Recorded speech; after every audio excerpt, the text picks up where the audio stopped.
Welcome to Heart of Terra Stories.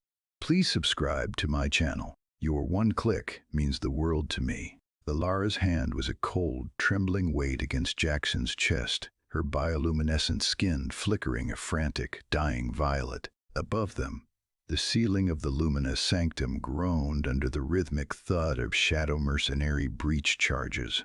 He could feel the wet heat of his own blood soaking through his flight suit, where the plasma bolt had grazed his ribs, a searing reminder that humans weren't built for high-energy warfare. But he didn't let go. He leaned his forehead against hers, the scent of ozone and ancient incense filling the narrow gap between them. "Chaos is the human navigation system," he whispered, more to himself than to the high archon of a dying hegemony. Then the doors buckled, and the world turned to white fire. The Indigo Reach had never been a place for heroes. It was a graveyard of violet gas and jagged asteroids, a region of space where solitary freighter pilots like Jackson Vane went to disappear. He liked the silence of the obsidian gull. It didn't ask questions. It didn't demand blood bonds. He spent his days hauling illicit minerals through the amethyst clouds, his life measured in light years and fuel cell percentages. Then came the ping. It wasn't a standard distress frequency. It was a high-gain, ancient harmonic that vibrated through the hull of the gull, making the very screws in the floorboards hum. Jackson should have ignored it. In the Reach, a distress signal was usually just a dinner bell for pirates. But there was a desperate cadence to this one, a rhythmic pulse that felt less like a machine and more like a heartbeat. When he pulled the gull alongside the drifting Lumina vessel, he found a ship that looked like a shard of fallen star. It was beautiful, fragile, and absolutely crawling with shadow mercenaries. They were sleek, multi-limed killers who moved with a terrifying, liquid grace. Jackson didn't have a pulse cannon nor a squad of Marines. He had a welding torch, a pressurized fire extinguisher, and a total lack of self-preservation. He found Lara in the central spire, her golden robes shredded, her guards reduced to ash. She looked at him with eyes that had seen the birth of Nebulous, and for a second, the freighter pilot forgot how to breathe. He didn't see a goddess or a ruler. He saw someone who was terrified of dying alone in the dark. "I'm not the rescue fleet," he told her as he swung his torch, catching a mercenary across its optical sensor. "But I'm all you've got." The escape was a blur of narrow corridors and venting coolant. Humans, it turned out, were surprisingly hard to kill. While the Lumina were elegant and fragile, Jackson was a collection of stubborn atoms that refused to stop moving. Even after a plasma shot tore through his side, he didn't collapse. He just swore, tied a rag around the wound, and kept pulling her toward the airlock. By the time they reached Lumina Prime, the political landscape was as volatile as the Reach. The High Archon's return was met with both relief and a second, more coordinated assassination attempt, right on the palace steps. In the chaos of the throne room, with her own kin frozen by tradition and protocol, Jackson stood between Lara and a blade meant for her throat. "A debt of blood is a bond of bone," she had whispered as the guards finally swarmed the attackers. It was an ancient Lumina law, a covenant that turned a life saved into a life shared.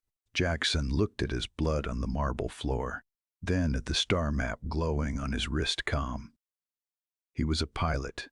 He belonged in the stars, drifting through the purple clouds where no one knew his name. But as Lara reached out, her fingers catching his, he realized some maps didn't lead to places. They led to people. The throne room was a cavern of shimmering quartz, but to Jackson it felt smaller than the cockpit of the gull.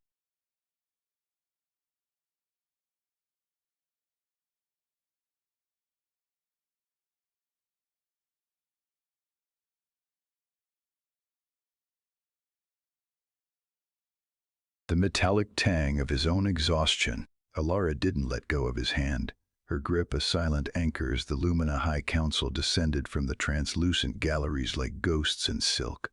They looked at the human, blood-streaked, breathing in ragged hitches, his flight suit scorched, and they saw an impossibility. The covenant of blood debt is a relic of the old suns. One counselor hissed, his voice like dry parchment. to invoke it for a scavenger. It is a stain on the hegemony. Alara stood taller, the violet glow in her skin stabilizing into a fierce, steady light. He is the reason the hegemony still has a heart to beat, she said. Her voice didn't shake. The silence that followed was heavy, the kind of silence that precedes a supernova. Jackson felt the weight of the star map on his wrist, a holographic ghost of the indigo reach flickering against his skin. He thought of the amethyst clouds, the way the light hit the asteroids at 0400, and the absolute freedom of having nowhere to be. He was a man of horizons, not hallways. But then he looked at Alara. She wasn't looking at the council. She was looking at the jagged, red-stained tear in his suit, her eyes reflecting a grief he didn't know an alien could feel. Humanity is a chaotic variable, Jackson said, his voice rasping through the quiet. We don't follow the maps you spent 10,000 years drawing, but we don't leave our own behind. The final remnants of the Shadow Mercenaries made their move then not with blades, but with a localized gravity collapse charge hidden within the Council's own ranks, a traitor among the elite. The floor buckled, reality warping into a sickening inward spiral. While the Lumina nobles drifted in shock, paralyzed by the breach of their perfect order, Jackson's instincts took over. Survival wasn't a ceremony. It was a reflex. He lunged, not for a weapon, but for the stabilizer core in the center of the dais. His muscles screamed, the plasma wound in his side blooming with fresh heat, but he didn't stop. He jammed his heavy-duty welding tool into the core's housing, short-circuiting the collapse with a spray of white-hot sparks. The feedback threw him backward, his heart hammering a frantic rhythm against his ribs, the raw resilience of a species that had spent its entire history refusing to go quiet. When the dust settled, the traitor was in chains and the gravity had leveled. Jason lay on the cold stone, staring up at the vaulted ceiling. He felt a hand slide behind his neck, lifting him gently. Alara's face drifted into view, her bioluminescence humming a soft, rhythmic blue the color of peace. You saved us again, she whispered. I'm getting a bit tired of it, to be honest. Jackson managed a weak grin. The council didn't protest when Alara knelt beside him.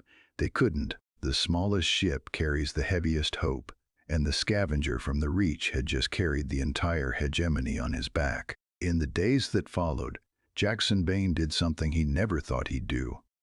He signed over the deed to the Obsidian Gull. He watched from the high balcony as his old ship was towed into the Lumina Museum, a hunk of iron among the crystals.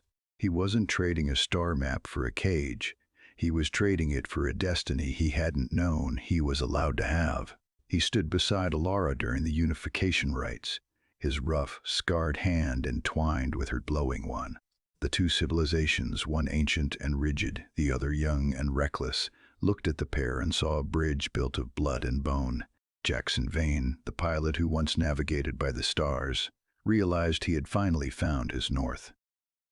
The Reach was still out there, purple and wild, but as Alara leaned her head against his shoulder, the weight of the crown felt lighter than the silence of the void. He had finally stopped running. He was home.